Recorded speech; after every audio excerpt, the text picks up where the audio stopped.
Hello everyone, welcome in my YouTube channel. आज की इस वीडियो में हम पढ़ेंगे स्टेबिलिटी ऑफ डीएनए कि हम डीएनए के स्ट्रक्चर को किस तरीके से स्टेबिलिटी प्रोवाइड कर सकते हैं। तो अगर हम देखो, यहाँ पे मैंने लिख रखा है कि if we discuss the stability of double helical DNA, अगर हम स्टेबिलिटी को डिफ़ाइन करें डबल हेलिकल डीएनए की स्ट्रक्चर की, तो वहाँ पे क्या होता है, वहाँ पे 4 तरह के फोर्सेस होते हैं जो कि स्टेबिलिटी प्रोवाइड करते हैं किसी भी डीएनए के स्ट्रक्चर को।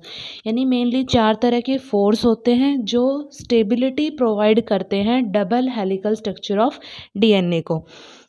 तो अब देखो, हमें पता है डीएनए किससे मिलके बनता है, फॉस्फेट शुगर की लिंकेज होती है, उसके अंदर बेस पेयर्स होते हैं, बहुत सारे तरह की उनके अंदर बॉन्डिंग्स होती है, तब जाके हमारा क्या बनता है कि डीएनए बनता है।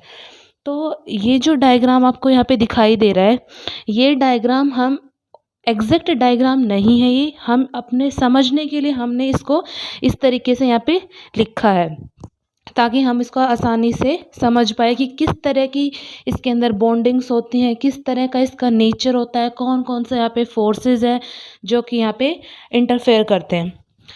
तो हमें पता है कि डीएनए की जो आउटर जो लेयर होती है वो किससे मिलके बनी होती है, sugar phosphate sugar phosphate sugar phosphate. इस तरीके से ये हमारी बाहर वाली साइड हो गई। अंदर क्या होता है, डीएनए के अंदर बेस पेयर्स होते हैं, जैसे एडिनिन की थायमिन के साथ, ग्वानिन की साइटोसिन के साथ, इस तरीके की। उसके बाद देखो, डबल हेलिकल स्ट्रक्चर कब बनेगा, जब पूरे मॉलिक्यूल के अंदर या पूरे डीएनए के अंदर आपस में मतलब एक दूसरे के साथ इंटरेक्शन होगा। तो यहाँ पे जो एडेनिन है, इसने किसके साथ बॉन्ड फॉर्मेशन कर रखी है, ग्वानिन के साथ भी कर रखी है, एडेनिन ने थायमिन के साथ भी कर रखी है। ठीक है, तो इस तरीके से क्या होगा, इन सब के बीच में बॉन्डिंग्स होंगी। अब देखो, जो सल्फर और फॉस्फोरस का जो बॉन्ड बनता है, इस बॉन्ड को हम बोलते हैं फॉस्फोडाइएस्टर बॉन्ड। ठीक है, उसके बाद जो बेस पेयर्स होते हैं, जैसे एडेनिन ने थायमिन के साथ बॉन्ड फॉर्मेशन कर रखी है, तो इस केस के अंदर जो बॉन्ड बन रहा है वो इस बॉन्ड का जो नेचर होगा that was hydrophobic in nature, hydrophobic होगा। प्लस यहाँ पे क्या ऐड है, यहाँ पे हाइड्रोजन बॉन्डिंग भी यहाँ पे इंक्लूड होती है। उसके बाद अगर हम देखें तो यहाँ पे एडेनिन ने इसके साथ ग्वानिन के साथ भी बॉन्ड फॉर्मेशन कर रखा है, ग्वानिन के साथ बॉन्ड फॉर्मेशन कर रखा है, इसको हम बोलते हैं पाई पाई स्टैकिंग इंटरेक्शन।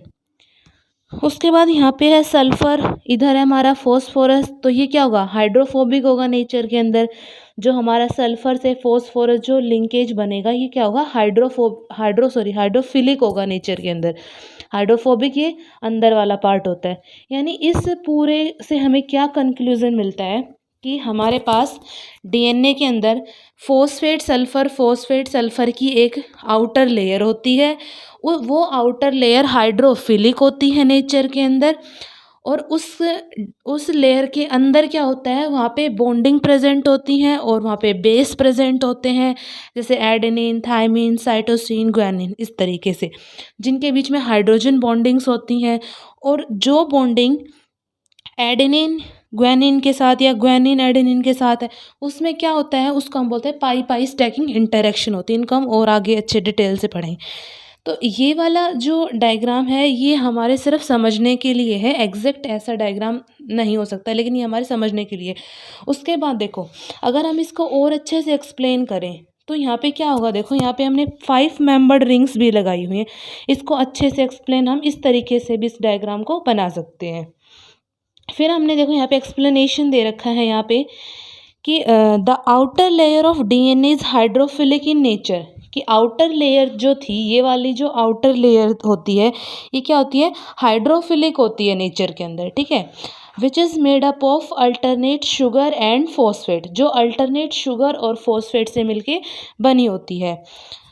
और हाइड्रोफिलिक क्यों होता है, due to negatively charge phosphate and hydroxyl group. यानी आउटर लेयर जो होती है डीएनए की, वो हाइड्रोफिलिक होती है, जो शुगर फॉस्फेट से मिलके बनी होती है। हाइड्रोफिलिक इसलिए होती है क्योंकि वहाँ पे नेगेटिवली चार्ज फॉस्फेट और हाइड्रोक्सिल ग्रुप प्रेजेंट होते हैं। तो हाइड्रोफिलिक क्या होता है, वाटर लविंग स्पीशीज होती हैं। ठीक है, उसके बाद क्या है यहाँ पे देखो, inner part of DNA is made up of base. जो इनर पार्ट है वो किससे मिलके बनता है? बेस से मिलके बनता है। दैट इज बेस क्या हो सकते हैं? प्यूरिन्स हो सकते हैं या फिर पिरिमिडिन्स हो सकते हैं। And this are hydrophobic in nature, और ये हाइड्रोफोबिक होते हैं। हाइड्रोफोबिक का मतलब क्या होता है? जो वाटर को रिपेल करे, that was known as hydrophobic. तो यहाँ पे क्या होगा कि जो इनर पार्ट होता है वो बेस से मिलके बनता है, जिसको हम प्यूरिन्स या पिरिमिडिन्स बोलते हैं। और ये हाइड्रोफोबिक होते हैं नेचर के अंदर, या बोल सकते हैं हम नॉन पोलर होते हैं due to heterocyclic ring. Heterocyclic ring कौन सी वाली? ये जो यहाँ पे ये हेट्रोसाइक्लिक रिंग जो लगे, इनकी बात की।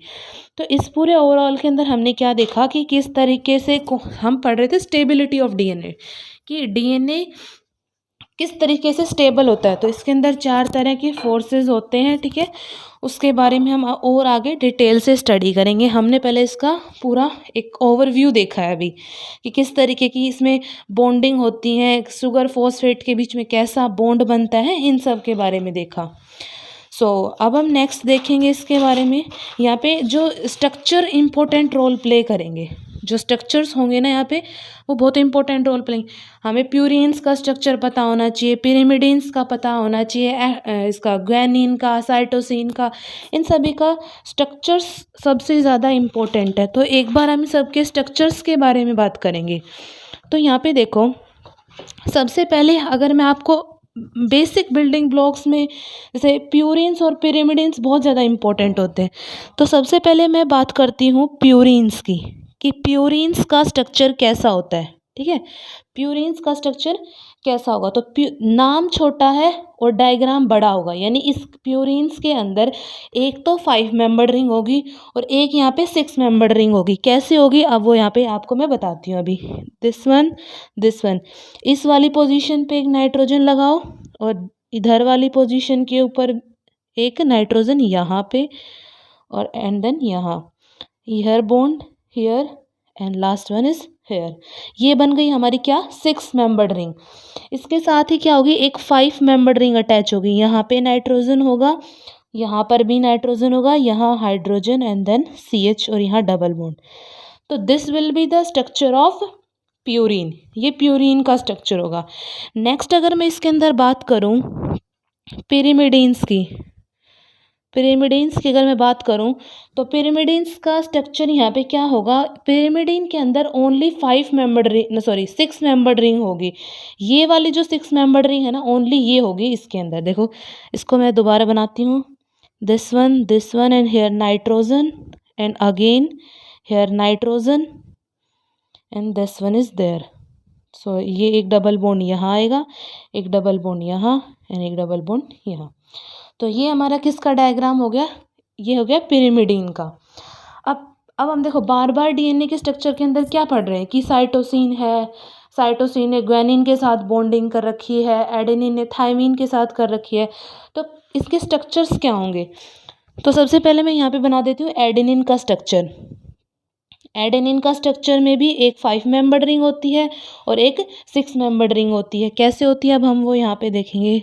सब इस वाली पोजीशन पे NH2, यहाँ नाइट्रोजन, यहाँ पर भी नाइट्रोजन, और this one, and here bond is one is here, there and there. एक यहाँ पे 5 मेंबर्ड रिंग होगी, nitrogen, CH, NH, and this one, and एक डबल बॉन्ड यहाँ पे आएगा। ये हमारा स्ट्रक्चर किसका हो गया? एडेनिन का। इसके बाद अगर हम बात करें, एडेनिन के बाद बात करते हैं हम साइटोसिन की। तो साइटोसिन का जो स्ट्रक्चर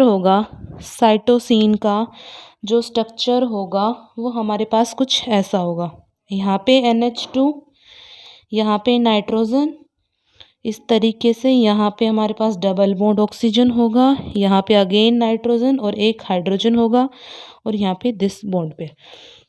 तो ये हो गया हमारा साइटोसिन का। इसी तरह हम क्या करेंगे? थायमीन का स्ट्रक्चर आइडेंटिफाई करेंगे, यूरेसिल का स्ट्रक्चर देखेंगे। यानी कि पहले हम इन सभी स्ट्रक्चर्स के बारे में पढ़ेंगे। इन स्ट्रक्चर्स की इन्फॉर्मेशन आपको इस वीडियो के डिस्क्रिप्शन बॉक्स में मिल जाएगी। वहाँ पे मैंने एक लिंक शेयर किया है, आप लोग वहाँ से एग्जैक्ट जो डायग्राम्स होंगे ना इनके, आप वो वहाँ से देख सकते हो, ठीक है। तो अब आगे चलते हैं। अब हम अगेन हमारे उसकी बात करते हैं फोर्सेस की। सबसे पहला था हाइड्रोफिलिक इंटरेक्शन।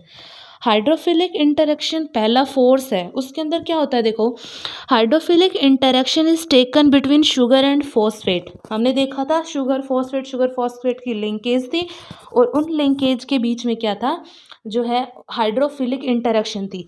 और जो ये हाइड्रोफिलिक इंटरेक्शन होती है ये मैग्नीशियम या फिर वाटर के साथ ही होती है।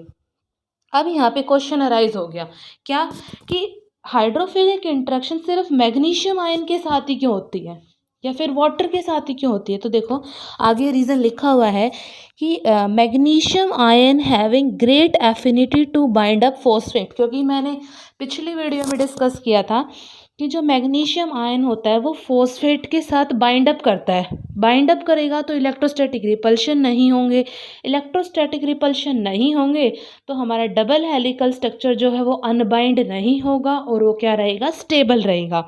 ठीक है, इसी तरीके से जो इसमें जो है हमारी हाइड्रोफिलिक जो इंटरेक्शन होता है वो मैग्नीशियम के बेसिस पे होता है, क्योंकि उसकी एफिनिटी होती है फॉस्फेट के साथ बाइंड करने की।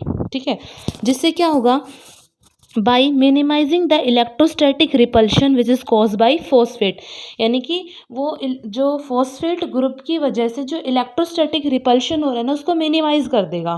ठीक है, तो ये था हमारा पहला फोर्स जो कि स्टेबिलिटी के ऊपर डिपेंड करेगा, स्टेबिलिटी को डिफाइन करेगा डीएनए की, that is hydrophilic interaction. Second one is hydrophobic interaction. Hydrophobic interaction के अंदर क्या होता है, हाइड्रोफोबिक मतलब वाटर को रिपेल करते हैं। The hydrophobic interaction is taken place in between the bases के बीच में जो है ये इंटरेक्शन होता है। उसके बाद में है हमारे पास जो थर्ड फोर्स जो आएगा ना वो हम पढ़ेंगे हाइड्रोजन बॉन्डिंग के बारे में, this is here hydrogen bonding.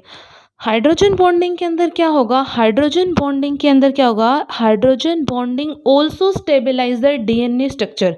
अभी तक मैंने दो ने बताया, एक तो हाइड्रोफिलिक बता दिया, हाइड्रोफोबिक बता दिया, third one is hydrogen bonding. Hydrogen bonding भी डीएनए के स्ट्रक्चर को बहुत अच्छे से जो है स्टेबिलिटी को डिफाइन करता है। यहाँ पे जो एनर्जी होती है, जो जिस एनर्जी से हमारे बेस पेयर अटैच होते हैं वो यहाँ पे मैंने लिखी हुई है, कितनी है देखो, hydrogen bonding also stabilise the DNA structure, DNA के स्ट्रक्चर को स्टेबलाइज करती है। जब एडेनिन किससे बॉन्डेड हो, थायमीन से, तो उस टाइम जो एनर्जी होती है दैट इज -3.8 किलो कैलोरी पर मोल। और जब साइटोसिन ग्वानिन से बॉन्डेड होता है तब जो एनर्जी होती है दैट इज -14.3 किलो कैलोरी पर मोल। यानी कि those DNA is more stable, वो डीएनए ज़्यादा स्टेबल होंगे जो कि क्या कंटेन करेंगे, हाई जीसी बेस पेयर। यानी कि वो डीएनए सबसे ज़्यादा स्टेबल होगा जिसके अंदर जितने ज़्यादा नंबर ऑफ जीसी पेयर होंगे। जीसी पेयर यानी ग्वानिन की बॉन्डिंग साइटोसिन के साथ। अब क्वेश्चन अराइज होता है कि ऐसा क्यों होगा कि डीएनए जो है वो उसके अंदर हाई जीसी पेयर क्यों होने चाहिए, क्योंकि देखो जीसी के बीच में क्या होता है, ट्रिपल बॉन्ड है और ट्रिपल बॉन्ड को तोड़ने के लिए हमें ज़्यादा अमाउंट में एनर्जी की रिक्वायरमेंट होती है, दैट्स वाई जो है उसके अंदर हाई जीसी पेयर होने चाहिए। ठीक है, due to triple hydrogen bond. यहाँ पे जो हाइड्रोजन के अंदर बेस पेयरिंग होती है वो दो तरीके से होती है, एक तो होता है जिसके अंदर Watson and Crick base pairing और दूसरी होती है हुगस्टीन टाइप बेस पेयरिंग। तो सबसे पहले बात करते हैं वॉटसन और क्रिक बेस पेयरिंग की। इसके अंदर भी क्या होता है, एडेनिन थायमीन से बॉन्डेड होता है, ग्वानिन साइटोसिन से बॉन्डेड होता है। बट ये जो बॉन्डेड होते हैं ना, इनकी जो बॉन्डिंग होती है वो क्या होती है, एंटी एंटी होते हैं, यानी एक दूसरे दोनों पेयर्स क्या होते हैं, एक दूसरे के एंटी एंटी होते हैं। यहाँ पे मैंने लिखा है both are anti anti conformers. तो इस तरीके का जो, अब देखो यहाँ पे मैंने लिख रखा है एंटी एंटी कन्फर्मर, इसका मतलब क्या है कि जो अटैचमेंट होगी ना उनकी वो एक दूसरे की एंटी पोजीशन से होंगी, एंटी यानी कि डिफरेंट पोजीशन से होंगी। Next one is Hoogsteen type base pairing. Hoogsteen type base pairing के अंदर क्या होता है, इसके अंदर भी सिमिलर तरीके से एडेनिन थायमीन के साथ ग्वानिन साइटोसिन के साथ, बट यहाँ पर जो इनका कन्फर्मर होंगे वो कन्फर्मेशन चेंज हो जाएगी। यहाँ पे एंटी टू सिन, अगर एक एंटी होगा तो दूसरा सिन होगा, अगर दूसरा सिन होगा तो एक एंटी होगा। ठीक है, इस तरीके से होंगे। यहाँ पे ये बताना जरूरी है, it is more stable so it more stabilise the DNA structure, यानी कि हुगस्टीन बेस पेयरिंग जो होती है ना वो ज़्यादा स्टेबल होती है as compare to Watson and Crick base pairing. इसके बाद इससे रिलेटेड हम इसके कुछ जो है हम बार बार पढ़ रहे हैं कि जो है एडेनिन थाइमिन के साथ बॉन्डेड हो रहा है, ग्वानिन साइटोसिन के साथ बॉन्डेड हो रहा है। तो इनकी बॉन्डिंग मोड क्या होगा, किस तरीके से ये जो है बॉन्ड फॉर्मेशन कर रहे हैं, तो उसके बारे में पढ़ेंगे। तो यहाँ पे देखो ये जो स्ट्रक्चर दिया गया है ऊपर वाला, ये हमें दिखा रहा है किसको रिप्रेजेंट कर रहा है, एडेनिन की थाइमिन के साथ बॉन्डिंग को रिप्रेजेंट कर रहा है। आप यहाँ पे देख सकते हैं अच्छे से बिल्कुल किस तरीके से यहाँ पे इसने हाइड्रोजन बॉन्ड बनाए हुए हैं। यहाँ पे सिमिलर तरीके से यहाँ पे क्या है, यहाँ पे देख सकते हैं आप, साइटोसिन ने ग्वानिन के साथ बॉन्ड फॉर्मेशन कर रखी है हाइड्रोजन बॉन्डिंग के थ्रू। तो ये था पूरा हाइड्रोजन बॉन्डिंग के बारे में। तो 3 फोर्स कंप्लीट होते हैं, कौन कौन से। First one is hydrophilic. Hydrophilic जिसके अंदर हम मैग्नीशियम का यूज़ किया था। क्यों किया था मैग्नीशियम का यूज़, क्योंकि वो फॉस्फेट के साथ अच्छे से बाइंड होता है as compare to another metal ion, क्योंकि वो जो है उसकी कैपेसिटी अच्छी होती है डीएनए के उसमें फॉस्फेट के साथ बाइंड करने की, ताकि इलेक्ट्रोस्टैटिक रिपल्शन को कम कर सके। दूसरा हमने पढ़ा हाइड्रोफोबिक नेचर की, जो है उसके बीच में जो बेस पेयर होता है एडेनिन थाइमिन साइटोसिन ग्वानिन, वो पार्ट जो होता है वो हाइड्रोफोबिक होता है, वाटर को रिपेल करता है, ठीक है, वो पढ़ा। थर्ड हमने पढ़ी हाइड्रोजन बॉन्डिंग, कि किस तरह हाइड्रोजन बॉन्डिंग भी हमारे डीएनए की स्टेबिलिटी को डिफाइन करती है, जिसके अंदर हमने एनर्जी देखी दोनों की, ठीक है। फिर हमने वहाँ पे 2 टाइप के जो बेस पेयरिंग थी वो 2 टाइप से हो सकती थी। एक तो था हुगस्टीन बेस पेयरिंग, और एक हमारे पास क्या थी, एक तो थी Hoogsteen base pairing and second one Watson and Crick base pairing. Watson and Crick base pairing, तो जो हुगस्टीन बेस पेयरिंग थी वो ज़्यादा स्टेबल होती थी as compare to Watson and Crick base pairing. और जो वॉटसन बेस क्रिक पेयरिंग उसके अंदर क्या होता था, जो कन्फर्मर थी वो दोनों क्या थे, एंटी एंटी थे, बट हुगस्टीन के अंदर क्या था, एंटी सिन उनकी कन्फर्मेशन थी। अब नेक्स्ट लास्ट हमारे पास आता है क्या, पाई पाई स्टैकिंग इंटरेक्शन। पाई पाई स्टैकिंग इंटरेक्शन भी एक टाइप का फोर्स होता है जो कि हमारे डीएनए को स्टेबिलिटी प्रोवाइड करता है। इसके अंदर क्या होता है, एडेनिन थाइमिन के साथ तो बॉन्डेड है ही, बट एडेनिन ग्वानिन के साथ भी तो बॉन्डेड होगा, तभी तो पूरा डीएनए का स्ट्रक्चर बनेगा, पूरा कॉम्प्लेक्स स्ट्रक्चर बनेगा, ठीक है। तो पाई पाई स्टैकिंग इंटरेक्शन यही होता है कि जो एडेनिन ग्वानिन के साथ बॉन्ड फॉर्मेशन करता है और ये एक स्ट्रॉन्ग बॉन्ड बना लेता है। उसके बाद ना यहाँ पे एक इम्पोर्टेंट टर्म्स आती हैं, एक तो होता है टीलोमियर। टीलोमियर क्या होता है, यहाँ पे टीलोमियर देखो, टीलोमियर्स क्या होते हैं, present at the end of chromosomes. जो टीलोमियर होते हैं वो क्रोमोसोम्स के एंड के ऊपर प्रेजेंट होते हैं, ठीक है, which have self replication power. Telomere chromosomes के एंड के ऊपर प्रेजेंट होते हैं और उनकी क्या होती है, सेल्फ रेप्लिकेशन पावर होती है, यानी कि वो अपने आप क्या हो जाते हैं, रेप्लिकेट हो जाते हैं, ठीक है। तो उसको हम क्या बोलते हैं, सेल्फ रेप्लिकेशन।